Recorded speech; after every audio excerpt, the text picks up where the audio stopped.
आग्रह है कि कुछ बच गया है लिखना। ये सब लिखने के बावजूद कलयुग में जो जीव होंगे ना, उनका कल्याण नहीं होने वाला। तो ये सोचते सोचते वो जोर जोर से रोने लग जाते हैं। अब कोई संत रोता है, देखिए संत का मतलब क्या, संत कोई वेशभूषा का नाम नहीं है कि वो ऐसे कपड़े पहने हैं तो संत है, नहीं। कहते ना, इसलिए बाहरी चीजों पर, कपड़ों पर, वेशभूषाओं पे कभी भी किसी व्यक्ति के चरित्र को नहीं आंकना। सिर्फ साधु संत वाले कपड़े पहन लेने से कोई साधु संत नहीं बन जाता। और कई ऐसे होंगे जो वैसे कपड़े नहीं भी पहनते हैं, एक साधारण जीवन जीते हैं, लेकिन वो इतने सिद्धांतों के साथ जीते हैं कि देखा जाए तो असली संत की परिभाषा में कई बार वो आ जाते हैं। तो सिर्फ वेशभूषा से आप किसी को संत या साधु मत मानिए। और समय भी देखिए, समय कौन सा चल रहा है, कौन सा युग है, सतयुग है, कलयुग है, ये सबसे खराब युग है। यहाँ तो इतने धोखे मिलते हैं, इतने ज्यादा धोखे मिलते हैं जिसकी हद नहीं है। तो किसी भी प्रकार का विश्वास का, अंधविश्वास का, इन चीजों की पट्टी अपनी आंखों पर ना बांधे। वही बात मैंने जो कही कि अगर यही सब भगवान को आपको किसी और के बोले बोले चलाना था तो बुद्धि क्यों देते? बुद्धि इसीलिए दी है ना कि सोच समझ के परख कर किसी पर भरोसा करिए। और परखना मतलब एक दो चमत्कार देखना नहीं। आज आपको पता है समय कौन सा चल रहा है, चमत्कार को, जहां चमत्कार हुए वहां नमस्कार करके पीछे पीछे चल दो। और फिर वो गलती करेंगे तो उनकी गलती के पीछे सबको गलत ठहरा दो, सारे ही गलत है। वो एक दो की वजह से सब गलत कैसे हो गए? गलती हमारी है, हम एक दो चमत्कार देखकर ऊपर बैठा देते हैं। ऊपर भी कहा, भगवान ही बना देते हैं। मंदिरों में उनकी तस्वीरें लग रही है। एक बात हमेशा याद रखिएगा, भगवान एक ही है। और भगवान भगवान है, इंसान, अगर इंसान ही भगवान होगा तो वो यहां नहीं रहेगा, वो भगवान की जगह जाएगा ना। और भगवान ने तो अपने अवतार पहले ही बता दिए कि आपको कोई दिक्कत हो ना, वरना आप सोचे कि भाई अवतार भी तो ले सकते हैं, तो वो तो बता दिए मेरे कौन से अवतार है। अब हर के पीछे भागोगे और उनको भगवान का अवतार समझोगे और फिर वो कुछ गलती कर देंगे तो कहोगे कि भाई कैसे आदमी है। तो आपने भरोसा क्यों किया? भरोसा भी तो आपने किया, उस पदवी पे भी तो आपने बैठाया। गुरु वो ही अच्छे जो आपको भगवान से जोड़े, खुद से नहीं। जो खुद से जोड़ ले वो अच्छा गुरु नहीं। और जब जब हमने इंसान को भगवान बनाया है तब तब गलत हुआ है।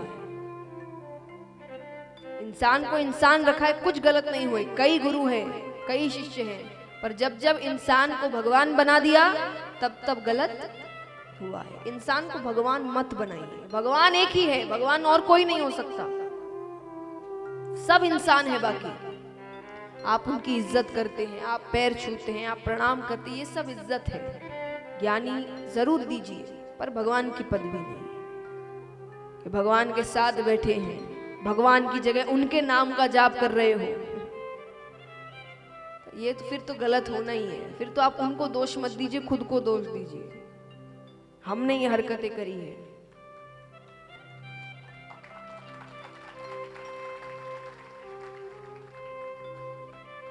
वो आकर आपको कहेंगे भगवान ने उनसे कहा है।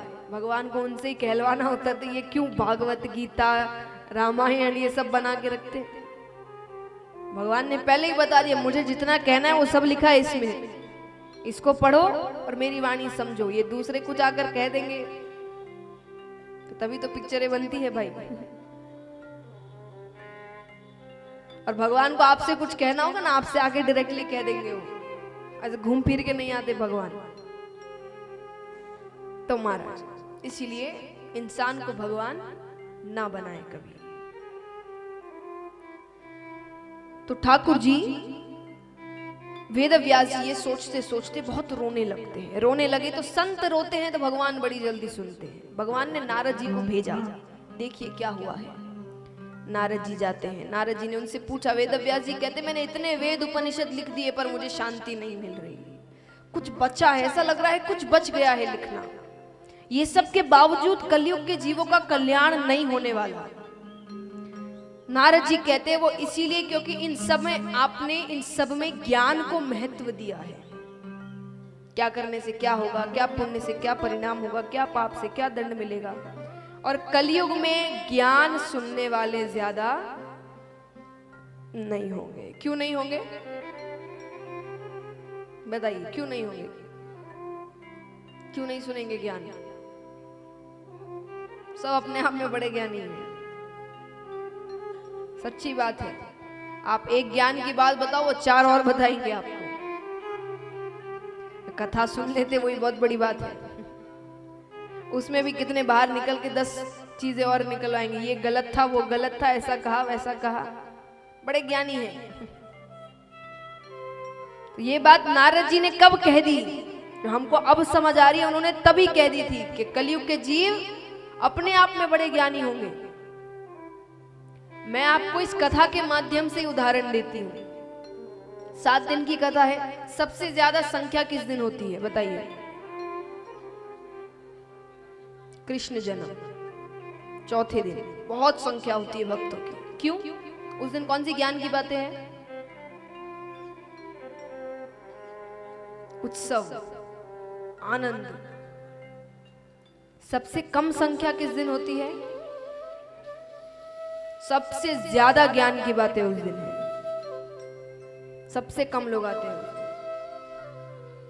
तो ज्ञान कोई सुनना नहीं चाहता। तो नारद जी ने कहा इसीलिए आप भगवान की लीलाएं लिखिए। भगवान की लीलाएं मतलब भक्ति रस भरी है, वो सुनने वाले कलयुग में बहुत होंगे, बड़े आनंद से सुनेंगे वो। तो आप भगवान की लीलाएं लिखिए, भगवान ने क्या क्या किया, कब किया, सब कुछ लिखिए। देखा जाए श्रीमद् भागवत में सब कुछ है। श्री राम की भी लीलाएं हैं, कृष्ण की भी लीलाएं हैं, बाकी सब अलग अलग किताब अलग अलग से एक एक चीज पर फोकस कर। श्रीमद् भागवत में सब है, सब कुछ। भगवान ने आज तक जितने अवतार लिए, जो लीलाएं करी, एक से लेके 10 तक सब है। तो उन्होंने फिर लिखना आरंभ किया। सबसे पहले वो महाभारत का प्रसंग लिखते हैं। आइए महाभारत का प्रसंग 7वें दिन विस्तार में आएगा, तो अभी थोड़ा संक्षेप में बताती हूँ। युद्ध खत्म हो चुका था, पांडवों की जीत हुई, कौरवों की हार हुई। दुर्योधन रणभूमि में पड़े हुए हैं अधमरी हालत में। हालत ऐसी है कि हर कोई देखकर ये कह दे कि ये मरा कैसे नहीं अभी तक, ऐसी हालत होके रखी है, पर मृत्यु नहीं आ रही। ऐसा कई ज्ञानियों से सुना है कि दुर्योधन को एक श्राप था कि वरदान था कि उसकी मृत्यु तब आएगी जब उसे दुख और सुख साथ में अनुभव होंगे, यानी बिल्कुल भी अंतर नहीं होगा दोनों के बीच, दोनों एक साथ अनुभव होंगे। तब वो मृत्यु आ नहीं रही, अधमरी हालत है। उनके मित्र अश्वत्थामा आते हैं वहां पर। अश्वत्थामा ने आकर कहा कि मित्र सब कुछ तो खत्म हो गया, तुम्हारी मृत्यु क्यों नहीं हो रही? दुर्योधन कहते हैं हम 100 कौरव थे। कितने? वो कितने थे? 5 पांडव। हम 100 की 100 मारे गए, उनमें से एक कम नहीं हुआ। ये बात संभव लगती है? आज के समय में सोचिए, एक तरफ 100 लोग खड़े, एक तरफ 5, और 100 की 100 मारे जाए और 5 में से एक कम ना हो। ये संभव है? दुर्योधन कहता है ये बात ही मुझे मरने नहीं दे रही कि ऐसा हो कैसे गया कि 100 में से एक नहीं बचा और उसमें से एक कम नहीं हुआ। अश्वत्थामा कहते हैं मैं कुछ कर सकता हूं। बोले कर सकते हो तो मुझे 5 पांडवों के कटे हुए सर ला कर दे दो, मेरी मृत्यु हो जाएगी। अश्वत्थामा कहते ठीक है, तलवार लेकर रात्रि, अब ये हैलोजन इत्यादि पहले नहीं थे, रात हो गई, अंधेरा हो जाता है, और अभी भी वो कोई भी महल वापस नहीं गए हैं, तो शिविर लगे हैं। कौरवों का शिविर है, पांडवों का शिविर है, अलग अलग शिविर लगे हैं।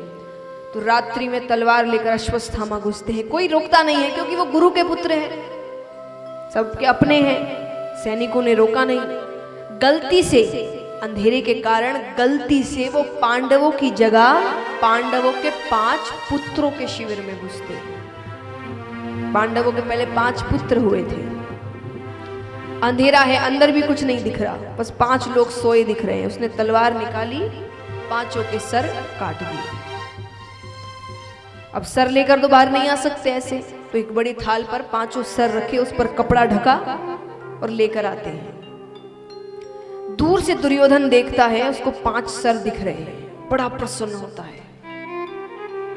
पर जैसे ही वो कपड़ा हटता है कि वो रोने लग जाता है। दुख सुख एक साथ अनुभव हुए, उसका सुख खत्म ही नहीं हुआ था।